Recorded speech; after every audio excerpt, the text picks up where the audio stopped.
Hi, everybody. It's Sunday evening. It's region weather meteorologist Matt Wentz. Hope you had a wonderful weekend. Boy, what a stretch of weather we just got through.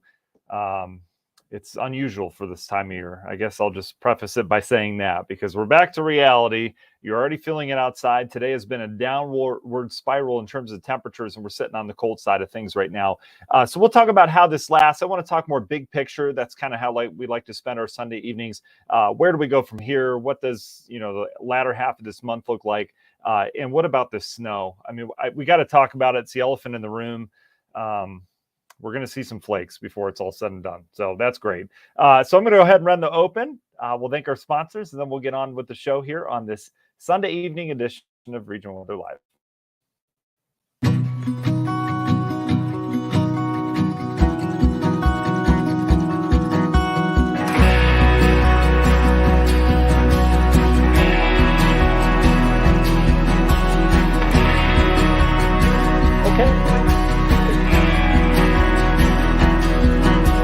You know what? We're having trouble running our open again. Pass it to me.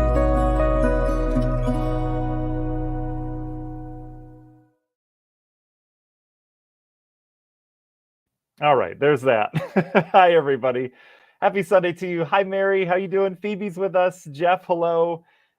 Debbie doesn't like the cold, but the snow not sticking is okay. I know it's that time of year where we can still get snow this time of year. We really can. And it doesn't stick around long. That's the good news. And we are going to see a little bit of snow in this forecast, especially out in LaPorte County. For those of you out there, we're certainly going to be dealing with that. So wonderful stuff, right? So let's get to your forecasts here. I want to thank our sponsors first and foremost. I mean, they're just wonderful to us. You guys know them really well, and I don't need to spend a lot of time with them, but they do keep the show for free. So first of all, I want to thank our new sponsor, Lance's Lawn Care. Guys, if you need anything done with your lawn, it just doesn't have to be mowing. It can be trimming. It can be landscaping. Lance takes care of anything, all right? And he's done great work. We've already had a couple of you that have used him and said, hey, Lance is great. His team, he's got a whole team. They're very efficient and they do really good work of lawn. So if you just don't feel like dealing with it this year, give Lance's Lawn Care a call. We've got Ewing Mechanical Services. They've been with us for several months now. Guys, if there's anything inside your house you need taken care of related to furnace, AC tune-up, as we get into that, I know we don't need AC this week, but give them a call or head to their website. It's ewingmech.com. They're always running specials on there, and they're better than any other business I've seen in terms of HVAC-related stuff, indoor humidifiers, all that. So support them. They're just a wonderful group of folks. Speaking of wonderful group of folks, Tiger Plumbing, they just said that they had 2 more people this last week that used their services and had great reviews for them. So tigerplumbing.net, they're wonderful. They come out without a trip fee, which a lot of plumbers charge you just to come look at the pipe that's leaking, which doesn't make sense to me. So Tiger Plumbing, if you have any plumbing needs, boy, we just take care of the whole inside of your house, don't we? Now outside with that. And then the 2 that I really want to draw your attention to, public service adjusting, PSA. You may say, why would I need that? If you have any storm damage or anything like that, let's say you have a shingle that blows off, and you just don't want to deal with it, all right, they'll deal with everything for you on your behalf, and they'll often get more money from the insurance company than you get yourself, because insurance companies like to kind of short you, right? They don't want to pay a lot of money. It's a bunch of licensed insurance adjusters. They do estimates. They'll help you file claims, all that stuff. And they have 5 out of 5 stars on every review that they've been given. They're wonderful, and they're local for Northwest Indiana. It's publicserviceadjusting.com. Finally, last but not least, actually our last 2, Grieger's Chrysler Dodge Jeep Ram in Valparaiso. They've been a sponsor for a year and a half now. They're just a wonderful group of folks, and they sell good vehicles, mainly Jeeps. I saw a lot of Jeeps with tops off, and they're going to have to put them back on here over the next week. But if you need a new Jeep, Grieger's Chrysler Dodge Jeep Ram in Valparaiso. Then finally, St. Jude House. This one's near and dear to me because it's a nonprofit. They do fantastic work on the moral side of things, right? Domestic violence isn't something fun to talk about, but there are a lot of victims of that, and a lot of them go unheard. And what they do is, without accepting a dime, right? Everything is free. Their services are free. They have a mobile advocacy program where they actually We'll meet up with whoever, whether it be a coworker, friend, or maybe you, whatever it happens to be. They'll meet up with you in a public spot and get you to a safe place. All of it's private behind the scenes, and they don't take a dime. They'll support you from start to finish. So give them a look at their website, stjudehouse.org. All right. That's not the St. Jude Cancer Center. That's our own local Northwest Indiana business that deals with domestic violence. So is that okay? All right. So let's dive into the forecast. What we're looking at, and guys, thank you for your patience on going through our sponsors. I'm telling you, they treat me well. They're wonderful, and it's all family-owned businesses in Northwest Indiana. So we try to keep it at that. We're not doing like McDonald's or anything like that. All right. Okay, let's get to it. In terms of the weather pattern right now, I mean, it's obvious. There's this big old swirling low pressure right over us. This is really the pattern changer. We got locked into such a rare pattern the last week, really week and a half, where we had a giant ridge across eastern half of the country, and the West was just dealing with a mess. There was all sorts of systems out there that just weren't heading east. They were kind of swirling around. Some of them retrograded. They had some mountain snow. It's been a lot of mountain snow, but things have changed, right? This is the country, and this is pushing out the warmth, the ridge that we've had, and it's really replacing it with a pattern that's moving again. All right. And so what we're dealing with here, you can see on the water vapor, this just shows it so well. You get this deep, rich flow. Here's all our warm air out toward the east. This is a strong area of low pressure. It continues to develop as well. And so as this low develops, we've got gusty winds out there this evening, but these winds are even going to continue to pick up tonight. And tomorrow is going to be a blustery, kind of raw day. So we've got scattered showers out there right now. As we go throughout the overnight, as colder air wraps in, some of these showers are going to start to mix with some wet snow. All right. And we've already seen snow pretty close to us. Our areas of Wisconsin are seeing some really good snow. And in fact, they're getting a snowstorm up in Wisconsin tonight and tomorrow. All this is heavy snow for them. They're thinking 8 to 12 inches in spots, some areas 3 to 6, but it could be worse. Okay. So we'll just stay positive on that. But for us, we're going to have snow showers around, not expecting a lot in terms of accumulation. And notice I said a lot because I do think some of this sticks, especially tonight into tomorrow morning, if we can get some organized banding. Look how the winds are just howling out of the northwest. Snow shower activity. There'll be some late in the Michigan. Some of this clips LaPorte County. I said that at the top of the broadcast. So throughout the day tomorrow, we'll have snowflakes flying around. They'll mix with some rain at times. I don't think it goes 100% snow all day, but I do think we see a lot of snowflakes, and most everything that's going to be flying around are going to be snowflakes. And I'll tell you, it just continues all day. This is tomorrow afternoon.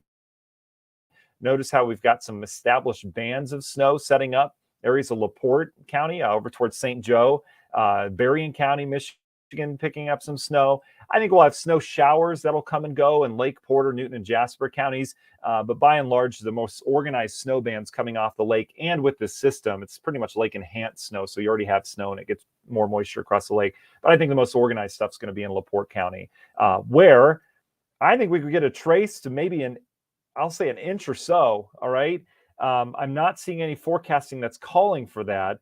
But I'll show you why. I mean, if we get some of these organized bands tomorrow afternoon and then tomorrow evening, once that sun goes down, despite the fact the sun's not going to be up, right? So we're going to have clouds, but still we get that solar radiation from it.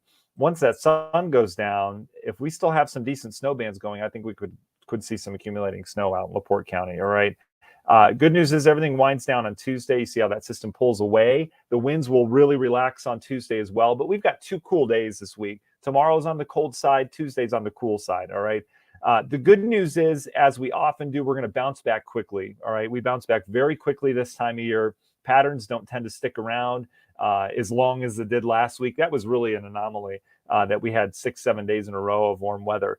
So how much snow are we talking? I'll just show it to you. This is what the latest HRRR model is saying. And you notice where the bullseye is up in Wisconsin. I don't know about the 20 inches, but there's 12. Port County, the HRRR saying anywhere from 2 to 4.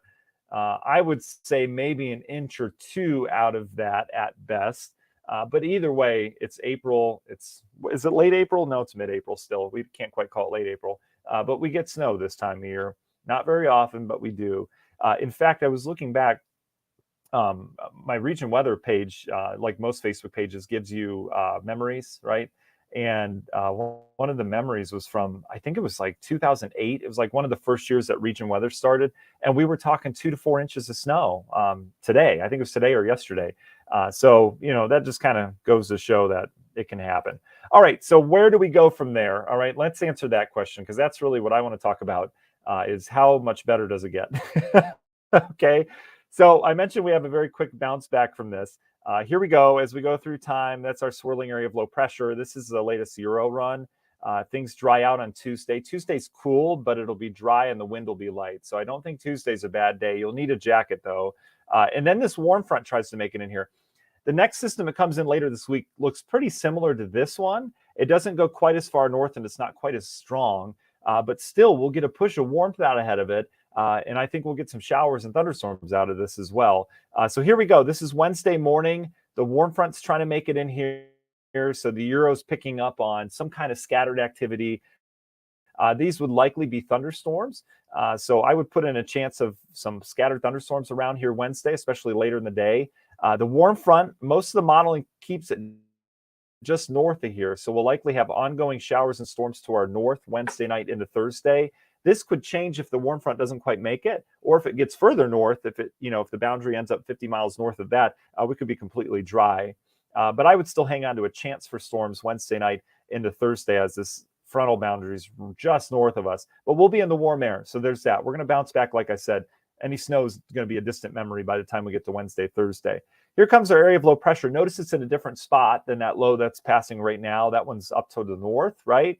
This one's going to be a little bit further south. So again, that warm front is still in play. If the warm front sits on us, again, we could have 3 days in a row of showers and thunderstorms, but I do think it pushes north and we get a little dryness in there. And then Thursday, this front goes by late Thursday into Thursday night. The modeling's been pretty consistent in that. What you can expect late Thursday into Thursday night would be a line of showers and thunderstorms. In terms of severe potential, I mentioned I didn't see it with this last one, and I know they had severe weather just west of us. The reason why I didn't update you on severe weather is because I didn't think we had a risk, and we didn't, right? We had a couple rumbles of thunder, but most of that activity really died out.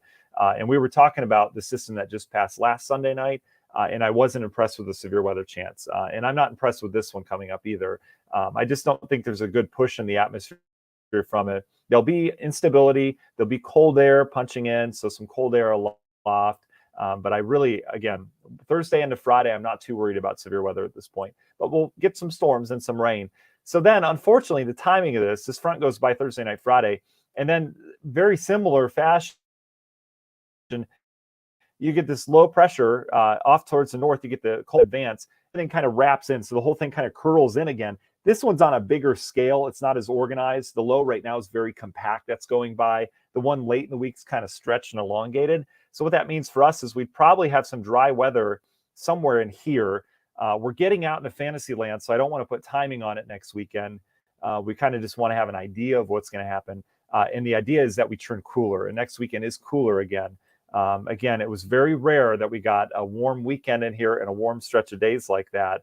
And you can see as we go through time, that cooler air snowing where it snowed all winter long, northern Wisconsin, Minnesota, they just can't catch a break up there.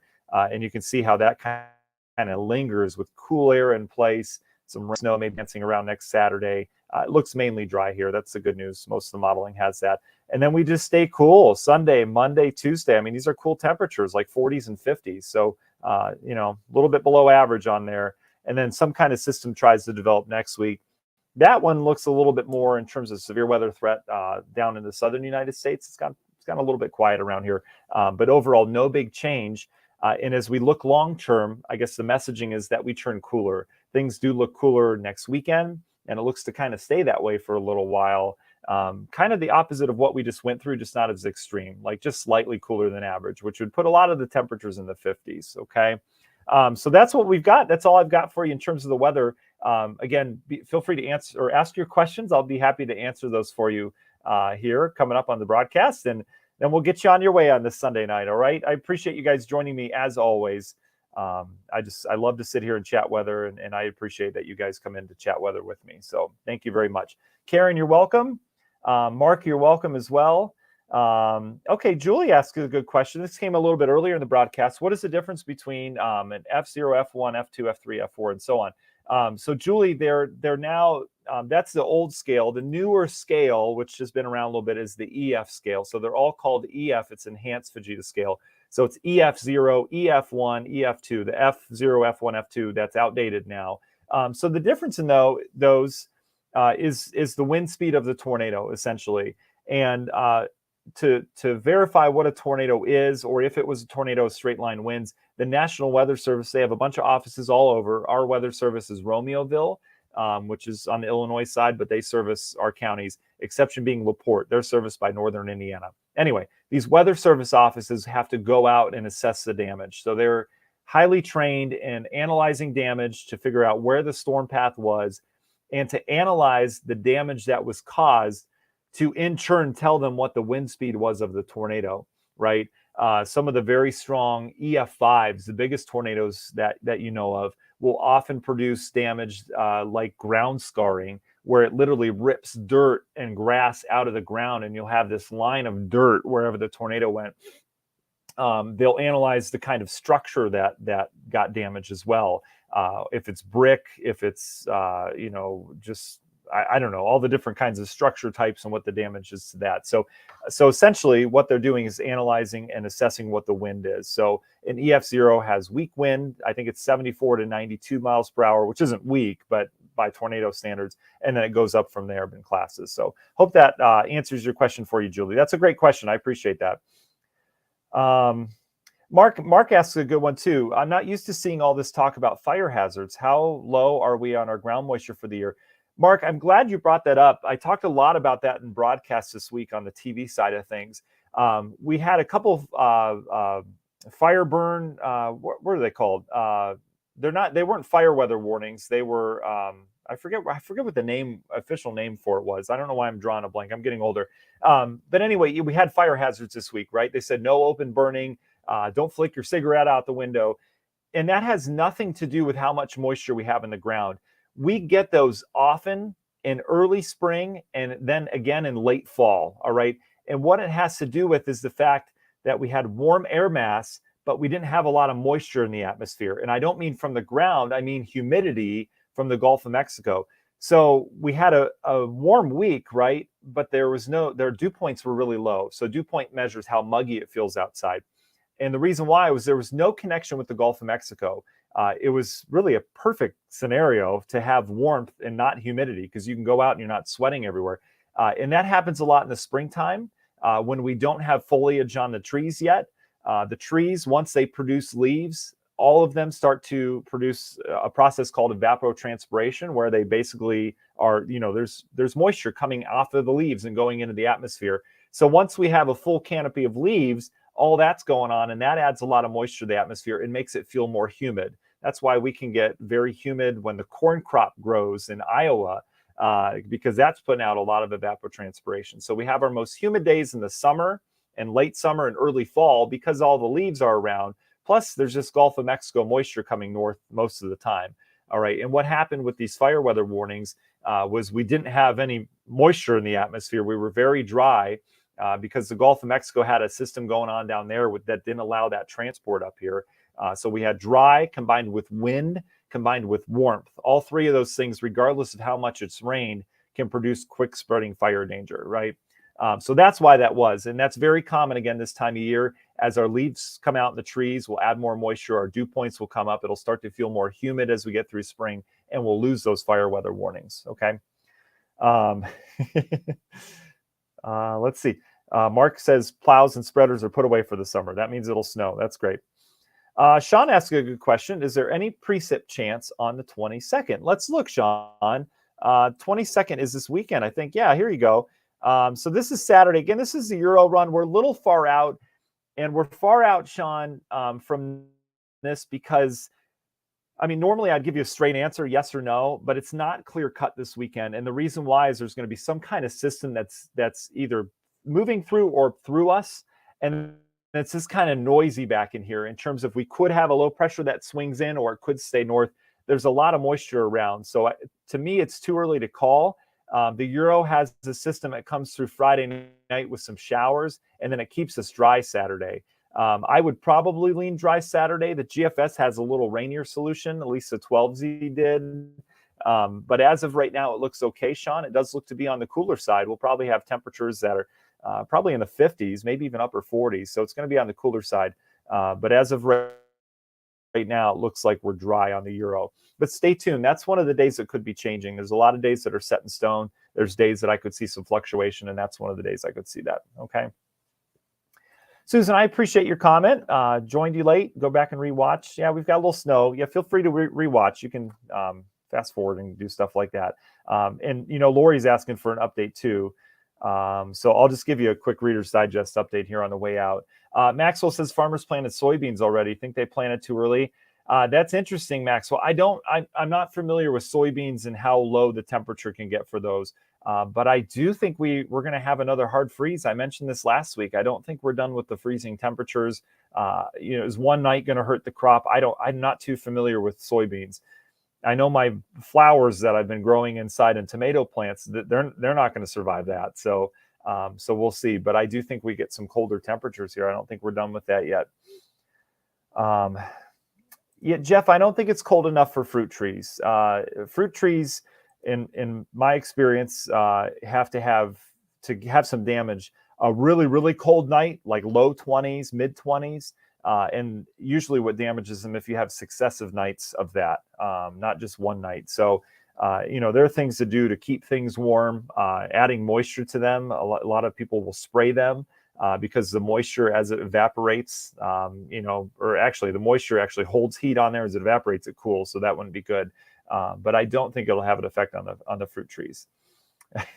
Lori says, "Ugh, my lilacs." That's awesome. And apparently it's Sean Blaylock's birthday. Happy birthday, Sean. Coming up probably this weekend. That's why you're asking about Saturday. Okay, let me give you guys a fast update. Well, Stephanie asked a good question too. Stephanie says, when are you more confident we're staying on the warmer side? Stephanie, it's usually Memorial Day is safe, right? Mother's Day seems to be the traditional. After Mother's Day, we're going to stay on the warmer side. Our last freeze is typically late April. So we're approaching that. I do think we have another freeze or two. We've probably got several more frosts out ahead of us. So again, we've been preaching not to get anything in the ground.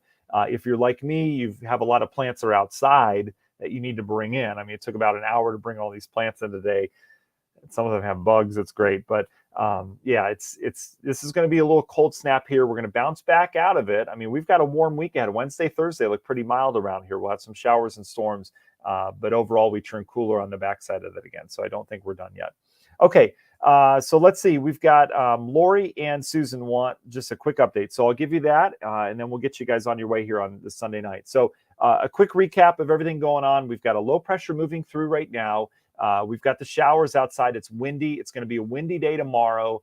The rain is going to start to mix with and change over to wet snow tonight. It's not going to be consistent. It's going to be like snow, nothing. And that's kind of how tomorrow is going to go, where we're going to have on and off snow showers. Nasty day tomorrow. There's no other way to put it. We're going to have snowflakes flying around. I do think there's a potential for some light accumulating snow, maybe an inch or two out in LaPorte County. And that's going to be from some lake effect in lake enhanced snow that develops tomorrow afternoon into tomorrow night. Isn't that great? All of it winds down Tuesday, still chilly on Tuesday, but will dry out. Wednesday, we start to rebound. A warm front tries to get in here. We'll likely have some scattered showers and thunderstorms on Wednesday. Temperatures will start the rebound as well. Thursday, we're in the warmer air. Friday, we get a cold front in here that brings some showers and storms in here. That would be Thursday night, Friday. And then for the weekend, we turn cooler. Does it rain this weekend? There's going to be stuff around. You can see it here on the map, and will kind of remain to be seen. But it does look cooler after this weekend front next weekend goes by. It looks to stay cooler for a multiple day stretch. Okay. So there's that. Elizabeth, my daughter just started soccer. She's in first grade, and I'll tell you guys a little secret. I don't want my wife to hear me. She's probably the worst player on the field. She's so bad. And my wife and I are pretty athletic, so I don't know what happened, but man, we were just she like kicked the ball in her own goal. I don't know. She's just not very good. So that's my job. I got to work with her. I don't know anything about soccer, but anyway, Elizabeth, yeah, I know it's pretty It's pretty bad with the snow and the cold. I know. And this weekend was great, right? The weekend games. If you had a Saturday morning one, we were okay. But anyway, yeah. So if you guys have any soccer tips for something I can do, I heard if you just kick it around a lot with her, she'll get better. So we'll see. It was just so bad. Coach took her out. She's like the only one sitting out. And they had this drill where they had, eight girls lined up and 7 soccer balls. And he blew the whistle and they had to run and get the ball. And they played like 3 times and she was always the first one out. And I'm like, honey, you got to get aggressive. Like, go after that ball, So I don't know. We'll see if it sticks. She's very creative and I love her to death. She's my daughter, but she's just not very good. I can't say I'm really good at soccer either. I stick to running and other things. Anyway, that's it. So I appreciate you letting me share a little bit about my daughter. Again, we'll keep that on the down low. Okay. Guys, thank you so much for joining me. I hope you had a wonderful weekend. We're going to start the week. What a great day to go to work tomorrow rather than be off, right? So let's look at it through a positive lens. We'll be okay. And again, we'll be with you throughout the week. We'll keep you updated on that next weekend storm. I know we're starting to get into the habit of having weekend plans. So I'm very conscious of that, and we'll put out some graphics to get you prepared for the weekend too. Okay. All right. Thank you guys. Have a wonderful night. We'll talk to you soon.